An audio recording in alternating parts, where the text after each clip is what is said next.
جس کی آنکھ بچتی ہے وہ زنا میں مبتلا ہو ہی نہیں سکتا. کیسے ہو سکتا ہے زنا میں مبتلا جو آنکھ بچا کے رکھے؟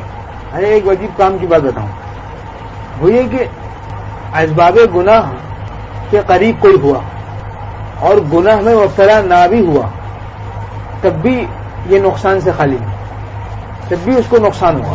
یعنی خود اسباب گناہ کے قریب ہونا خود نقصان دہ ہے. یہ تھوڑا کہ گناہ میں مبتلا ہونا تو مضر ہے، لیکن اسباب گناہ کے قریب ہونا ایسا نہیں کہ یہ مضر نہ ہو، یہ خود بھی مضر ہے بہت. سمجھ آئی بات؟ یعنی ایک آدمی نے نظر خراب نہیں کی لیکن حسینوں کے قریب ہو گیا، تھوڑی دیر بیٹھ گیا، تو وہ بیٹھنا ہی نظر خراب نہیں کی لیکن وہ بیٹھنا ہی خود بھی برا پھیلے اور اس سے بھی ایمان بالکل کمزور ہو جائے گا. اسباب گناہ کے قریب رہنا خود بھی مضر ہے. ایک تو گناہ میں مبتلا ہونا الگ مضر ہے. کوئی آدمی اسباب گناہ کے قریب ہوا اور گناہ میں مبتلا نہیں ہوا وہ بھی مضر ہے. یا کسی حسین کے قریب ہو گیا، اس سے میلان ہوتا ہے کسی لڑکے سے، اس کے قریب ہو گیا، اس کو دیکھا نہیں، قریب ہو گیا اس سے، تو کیا ہوگا کہ پھر 2-4 دن اس کو تقاضوں کا بہت غلبہ رہے گا گناہ کے، دل میں ظلمت آ جائے گی، سخت ظلمت. عام کی بات ہے، اس کو یاد رکھیں. اور جیسے جسم کو اسباب گناہ کے قریب ہی لے جانا چاہیے، ایسے دل کو بھی اسباب گناہ کے قریب نہ لے جائے.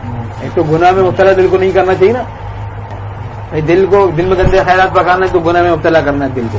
ایک دل کو اسباب گناہ کے قریب لے جانا، جیسے معشوقہ کا بھائی ہے، اس کے خیال لا رہا ہے، حالانکہ اس سے میلان کچھ نہیں ہوتا، بس اس کے بارے میں سوچ رہا ہے، تو یہ گناہ کے اسباب کے قریب ہو گیا کہ نہیں ہو گیا دل کے اعتبار سے؟